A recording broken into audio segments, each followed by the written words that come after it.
السلام علیکم ورحمۃ اللہ وبرکاتہ حامدا ومصلیا اما بعد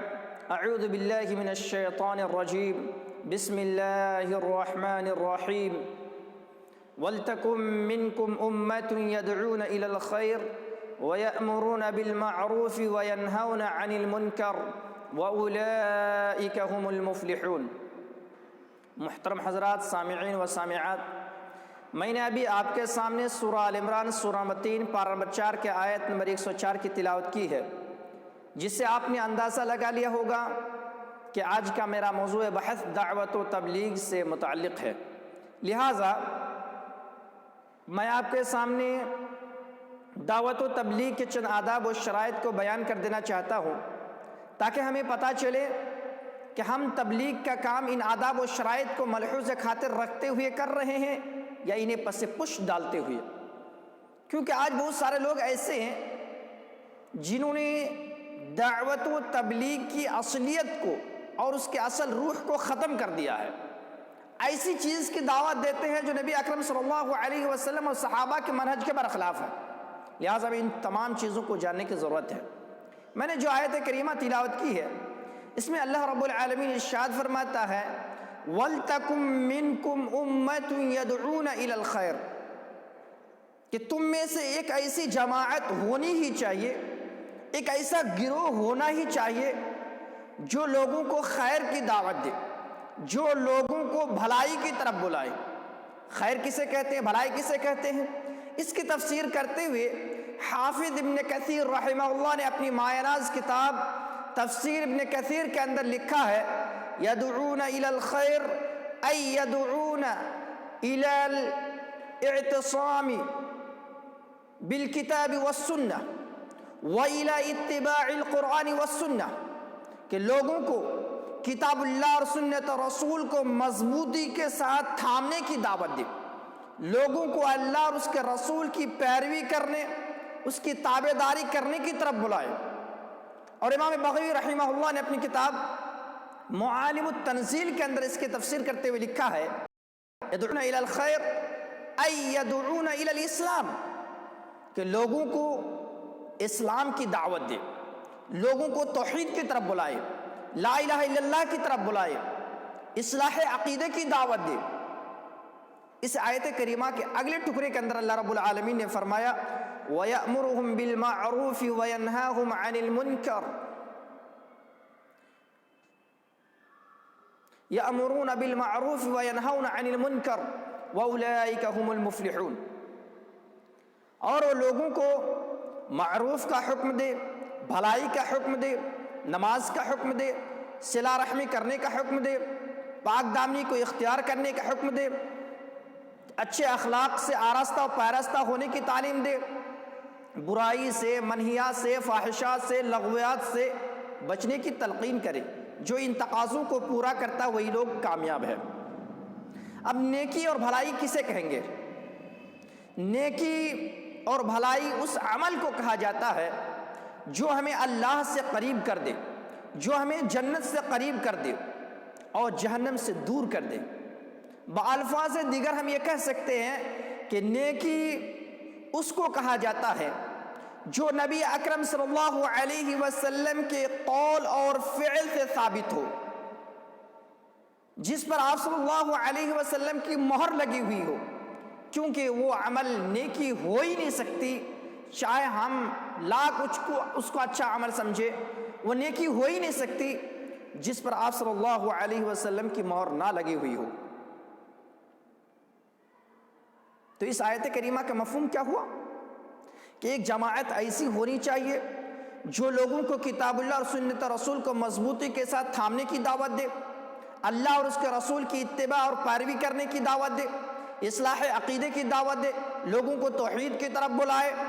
اور ان اعمال کی طرف لوگوں کو راغب کرے جس پر آپ صلی اللہ علیہ وسلم کی مہر لگی ہوئی ہو، جس کا آپ صلی اللہ علیہ وسلم نے حکم دیا ہو۔ کیونکہ نبی اکرم صلی اللہ علیہ وسلم کی ایک حدیث ہے جس کو علامہ ناصر الدین البانی نے حجۃ النبی صلی اللہ علیہ وسلم کے اندر بیان کیا ہے۔ آپ نے فرمایا ما ترکت شیئا یقربکم الی اللہ ویبعدکم عن النار الا امرتکم بہ، میں نے کوئی ایسی چیز نہیں چھوڑی جو تجھے اللہ سے قریب کر دے، جو تجھے جہنم سے دور کر دے، میں نے اس کا حکم دے دیا ہے۔ وما امرتکم وما ترکت شیئا یقربکم الی النار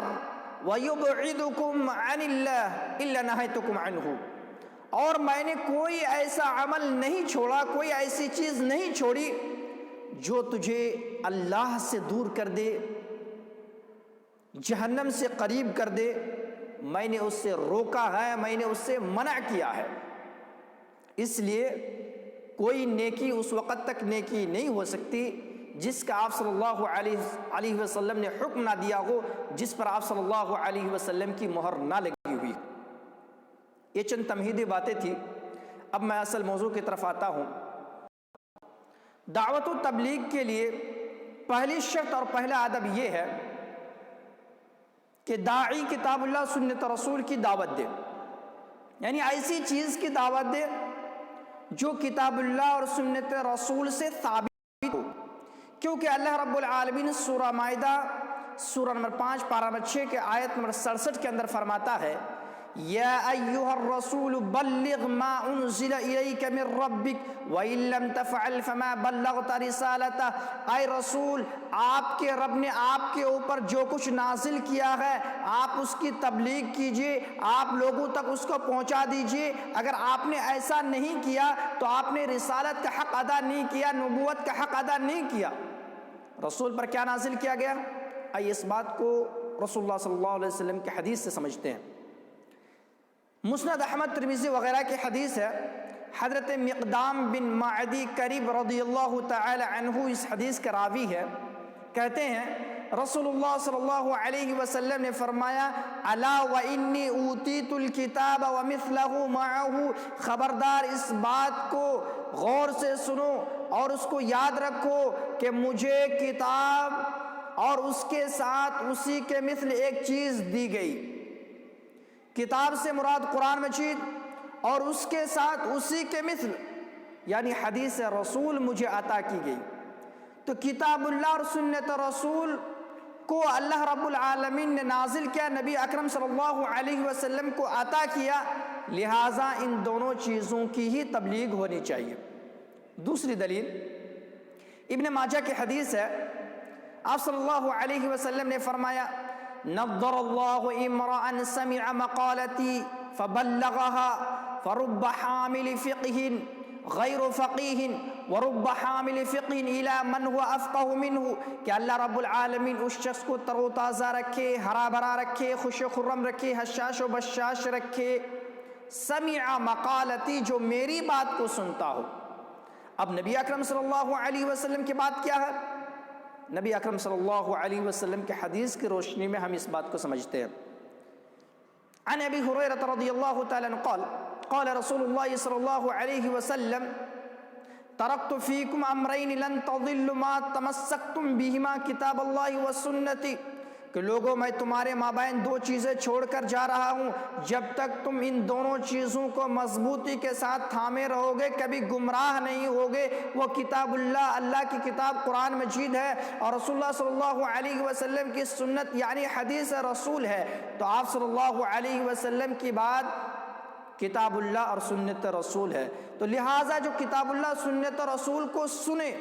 فبلغها، پھر اسی چیز کی تبلیغ کرے، کتاب اللہ اور سنت رسول کی تبلیغ کرے، اس کو دوسروں تک پہنچائے۔ تو ایسے شخص کے حق میں نبی اکرم صلی اللہ علیہ وسلم نے دعا کی ہے۔ ان دلائل سے بات ثابت ہو گئی کہ کتاب اللہ اور سنت رسول کی تبلیغ ہونی چاہیے، یہ پہلی شرط ہے۔ دوسری شرط کیا ہے؟ دوسری شرط یہ ہے کہ دعوت و تبلیغ کا کام کرنے والا عالم ہو، جاہل نہ ہو، کتاب اللہ سنت رسول پر گہری پکڑ ہو، کتاب اللہ سنت رسول سے نا آشنا اور نا بلد ہو تو خود بھی گمراہ ہوگا، لوگوں کو بھی گمراہ کرے گا۔ اسی لیے اس کا علم ہونا چاہیے۔ اللہ رب العالمین سورہ یوسف سورہ نمبر 12 پارہ نمبر 13 کے آیت نمبر 108 کے اندر فرماتا ہے قل هذه سبیلی ادعو الی اللہ علی بصیرۃ انا ومن اتبعنی، اے محمد صلی اللہ علیہ وسلم آپ کہہ دیجئے، لوگوں میں اعلان کر دیجئے یہ میرا سیدھا راستہ ہے جس کی طرف میں اور میرے متبعین، میرے پیروکار اور میرے فالوورز دعوت دیتے ہیں، بلاتے ہیں، بصیرت کے ساتھ، حکمت کے ساتھ، دانائی کے ساتھ، علم کے ساتھ، دلائل و براہین کی روشنی میں دعوت دیتے ہیں۔ اسی طرح سورۃ النحل سورہ نمبر 16 پارہ نمبر 14 کی آیت نمبر 125 کے اندر اللہ رب العالمین نے فرمایا ادع الی سبیل ربک بالحکمت والموعظۃ الحسنہ وجادلہم باللتی ہی احسن۔ اللہ رب العالمین نے نبی اکرم صلی اللہ علیہ وسلم سے خطاب کر کے فرمایا، اے نبی آپ اپنے رب کے جانب لوگوں کو بلائیے، دعوت دیجئے، حکمت کے ساتھ، دانائی کے ساتھ، خوش اسلوبی کے ساتھ، اخلاق حسنہ کا مظاہرہ کرتے ہوئے۔ لہٰذا دعوت کا کام علم و حکمت کے ساتھ ہونا چاہیے۔ اگر آدمی کے پاس علم نہ ہو، حکمت کے ساتھ، دانائی کے ساتھ، خوش اسلوبی کے ساتھ دعوت نہ دے تو اس کی بات وزن نہیں ہوگی، سامنے والا اس کی بات کو نہیں مانے گا اور اس کا رزلٹ بھی اچھا نہیں آئے گا، اور ایسا شخص کی دعوت اللہ رب العالمین کے نزدیک مقبول نہیں ہے بلکہ مردود ہے، کیونکہ وہ خود بھی گمراہ ہوگا اور لوگوں کو بھی گمراہ کرے گا۔ نبی اکرم صلی اللہ علیہ وسلم کی حدیث ہے، صحیح بخاری و مسلم کی حدیث ہے، حضرت عبداللہ بن عمرو بن العاص رضی اللہ تعالیٰ عنہ اس حدیث کا راوی ہے، کہتے ہیں کہ اللہ رب العالمین قیامت سے پہلے اس دنیا سے علم کو اٹھائے گا، اور علم کو لوگوں کے سینوں سے کھینچ کر نہیں اٹھائے گا، وَلَكِنْ يَقْبِضُ الْعِلْمَ بِقَبْضِ الْعُلَمَاء، علماء کو اٹھا کر، علماء کو موت کے گھاٹ اتار کر علم کو اٹھا لے گا۔ اس روئے زمین پر کوئی علماء ربانیین باقی نہیں رہیں گے، حَتَّى إِذَا لَمْ يَبْقِ عَالِمًا، یہاں تک کہ روئے زمین پر کوئی عالم باقی نہیں رہے گا۔ اتخذ الناس رؤوسا جہالا، اور لوگ جاہلوں کو اپنا سردار بنا لیں گے، فسئلوا، اس سے سوال پوچھا جائے گا، فافتوا بغیر علم، بغیر علم کے فتویٰ دے گا، فضلوا واضلوا، خود بھی گمراہ ہوگا، لوگوں کو بھی گمراہ کرے گا۔ اس لیے دعوت و تبلیغ کے لیے علم کا ہونا ضروری ہے، اگر علم نہ ہو تو خود بھی گمراہ ہوگا، لوگوں کو گمراہ کرے گا۔ تیسری بات کہ میں نے شروع میں جو آیت کریمہ تلاوت کی تھی، اس آیت کریمہ سے کوئی استدلال کرتے ہوئے کہہ سکتا ہے جس میں اللہ رب العالمین نے فرمایا کہ تم میں سے ایک جماعت ایسی ہونی چاہیے جو لوگوں کو خیر کی دعوت دے، تو جماعت کی شکل میں 3 دن کے لیے، 40 دن کے لیے، 4 مہینے کے لیے اگر نکلنا چاہے دعوت و تبلیغ کے لیے تو کیا یہ نکل سکتا ہے؟ تو اس کی خدمت میں میں ادباً چند باتیں عرض کر دیتا ہوں کہ اگر کوئی دین کی تبلیغ کرنے کے لیے جماعت کی شکل میں چند لوگ نکلنا چاہے تو نکل سکتا ہے، لیکن چند شرائط کے ساتھ۔ پہلی شرط یہ کہ فکس عدد نہ رکھے کہ 3 دن کے لیے، 40 دن کے لیے، 4 مہینے کے لیے، فکس عدد نہ رکھے۔ حتی المقدور آدمی اپنی استطاعت پر دین کی تبلیغ کرے، اللہ رب العالمین کے دین کو لوگوں تک پہنچائے جتنا اسے ممکن ہو سکے۔ دوسری شرط یہ ہے کہ دعوت و تبلیغ کتاب اللہ، سنت رسول کی کرے، ائمہ کے اقوال، بزرگوں کے واقعات، اولیاء کے کرامات، ان چیزوں کی نہیں۔ اصلاح عقیدے کی دعوت دے، لوگوں کے عقیدے کی اصلاح کرے، اور شرک کی طرف، بدعت کی طرف لوگوں کو دعوت نہ دے۔ اور تیسری چیز جو یاد رکھنے کی ہے کہ ترتیب کو ملحوظ خاطر رکھے۔ ترتیب کیا ہے؟ سب سے پہلے اپنی اور اپنی فیملی کی اصلاح کرے۔ اللہ رب العالمین سورۃ التحریم سورہ نمبر 66 پارہ نمبر 28 کی آیت 6 کے اندر فرماتا ہے، یا ایھا الذین آمنوا قوا انفسکم واہلیکم نارا، اے مومنو، اے اللہ پر ایمان لانے والو، رسول کا کلمہ پڑھنے والو، تم اپنے آپ کو اور اپنی فیملی کو جہنم کے عذاب سے بچاؤ۔ لہٰذا سب سے پہلے اپنی اصلاح کرے، اپنی فیملی، اپنے بال بچے، اپنی بیوی، اپنے ماں باپ، اپنے بھائی بہن، ان تمام لوگوں کی اصلاح کرنے کے بعد قریبی رشتہ داروں کی اصلاح کرے۔ اللہ تعالیٰ فرماتا ہے سورۃ الشعراء سورہ 26 پارہ نمبر 19 کے آیت میں 214 کے اندر وَأَنذِرْ عَشِيرَتَكَ الْأَقْرَبِينَ، اے نبی آپ اپنے قریبی رشتہ داروں کو ڈرائیے۔ تو لہٰذا قریبی رشتہ داروں کی اصلاح کرے، اپنی اصلاح ہو گئی، اپنے فیملی کی اصلاح ہو گئی، قریبی رشتہ دار میں دعوت و تبلیغ کا کام کر رہے ہیں، اس کے بعد آپ جہاں چاہیں تبلیغ کریں، دین کی دعوت کو پہنچائیں۔ اللہ تعالیٰ فرماتا ہے سورۃ الشورى سورہ نمبر 42 پارہ نمبر 25 کی آیت میں 7 کے اندر وَكَذَلِكَ أَوْحَيْنَا إِلَيْكَ قُرْآنًا عَرَبِيًّا لِتُنذِرَ أُمَّ الْقُرَىٰ وَمَنْ حَوْلَهَا وَتُنذِرَ يَوْمَ الْجَمْعِ لَا رَيْبَ فِيهِ۔